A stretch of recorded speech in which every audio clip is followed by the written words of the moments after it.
Assalamualaikum warahmatullahi wabarakatuh. Pada hari ini, kita akan meneruskan unit yang keempat, iaitu mengenai interaksi antara hidupan. Ini adalah bab haiwan lah. Baik, pertama sekali, apa itu interaksi? Interaksi ialah perhubungan aktif antara hidupan yang saling bergantung antara satu sama lain. Dan maksud interaksi adalah perhubungan aktif.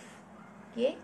Perhubungan aktif antara hidupan yang bergantung antara satu sama lain. Saya perlukan awak dan awak juga perlukan saya. Okey, interaksi hubungan ni terdapat dua, iaitu satu, ni kita akan nampak ada dua,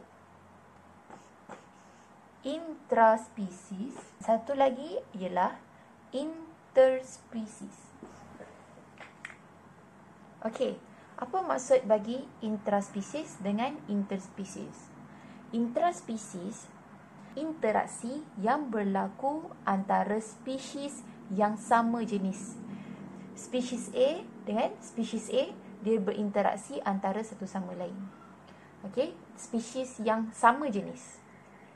Bagi interspesies pula, adalah interaksi yang berlaku antara spesies yang jenis yang lain.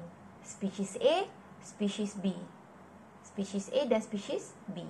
Ini adalah contoh intraspesies, iaitu sekumpulan haiwan seperti ayam bersaing untuk mendapatkan makanan. Sekawan lebah bekerjasama membina sarang. Jadi dua contoh yang berbeza. Contoh pertama adalah sekumpulan ayam spesies yang sama, bersaing untuk dapatkan makanan. Spesies yang sama, lebah dengan lebah bekerjasama membina sarang. Itu intraspesies. Interspesies pula, ingat, dua spesies yang berbeza. Rusa dan monyet hidup dalam satu habitat yang sama. Kalau rusa ini dapat mendengar dan menghidu musuh, dia akan memberitahu pada monyet. Manakala monyet ni sekiranya terlihat musuh daripada jauh, dia akan bekerjasama dengan rusa untuk sama-sama menyelamatkan diri. Seperti ini pula interspesies, seperti helang dan ular. Dua spesies yang berbeza, helang dan ular, bersaing untuk mendapatkan makanan. Jadi interspesies yang berlaku di sini, helang dan ular. Okey, kebanyakan haiwan dia akan berebut untuk keperluan asas yang masing-masing perlukan. Apakah keperluan asas yang diperlukan oleh haiwan? Bagi intraspesies, dia akan bersaing untuk mendapatkan makanan, air, kawasan dan pasangan. Bagi interspesies pula, mereka akan berebut untuk mendapatkan makanan, air dan kawasan. Ini adalah keperluan asas haiwan. Jadi, apa yang awak perlu tahu bagi episod yang ini, awak perlu tahu apa maksud interaksi.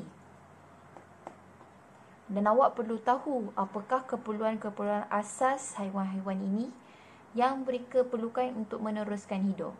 Sekurang-kurangnya 3 itu tadi. Baik, seterusnya kita akan lihat haiwan-haiwan yang hidup di dalam kumpulan dan haiwan-haiwan yang hidup bersendirian. Sesetengah spesies haiwan hidup dalam kumpulan spesies yang sama. Spesies haiwan ini hidup berkumpulan dan mempunyai keperluan asas bersama-sama. Contohnya gajah, singa, ikan lumba-lumba, burung layang-layang. Mereka hidup berkumpulan. Spesies haiwan yang hidup dalam kumpulan akan mencari makanan bersama-sama. Haiwan yang hidup dalam kumpulan juga akan membina tempat perlindungan bersama-sama. Bagi haiwan yang hidup bersendirian pula, mereka adalah haiwan yang hidup tanpa kawanan. Dia tak ada kawan, tapi dia boleh hidup. Haiwan ini melakukan semua perkara sendirian. Haiwan ini mempunyai ruang yang besar dan cukup untuk mereka berehat seperti mencari makanan di kawasan tempat tinggal mereka. Haiwan ini akan menandakan wilayahnya dengan membuat tanda bau atau cakaran pada batang pokok. Contohnya seperti ular. Ular mencari makanan dengan cara bersendirian. Burung belatuk membina sarang secara bersendirian. Harimau menandakan kawasan dan mengawal kawasannya daripada dicerobohi oleh haiwan lain. Haiwan hidup bersendirian ini akan bergerak mencari pasangan apabila tiba musim mengawan.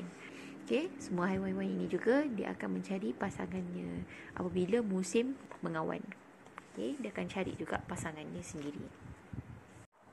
Okey, ketahui dahulu haiwan-haiwan yang hidup berkumpulan dan haiwan-haiwan yang hidup bersendirian.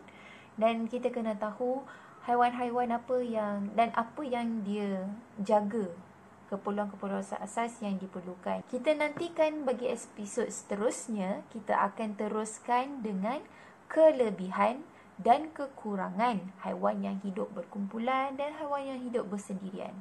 Ada pros and cons, ada kelebihan dan kekurangannya. Tidak semua yang elok tu hidup yang bersama-sama. Tidak semestinya kalau lemah paling tak elok tu hidup bersendirian. Tidak semestinya begitu. Kita akan lihat episod ini dengan lebih mendalam pada minggu hadapan. Okay, see you. Assalamualaikum.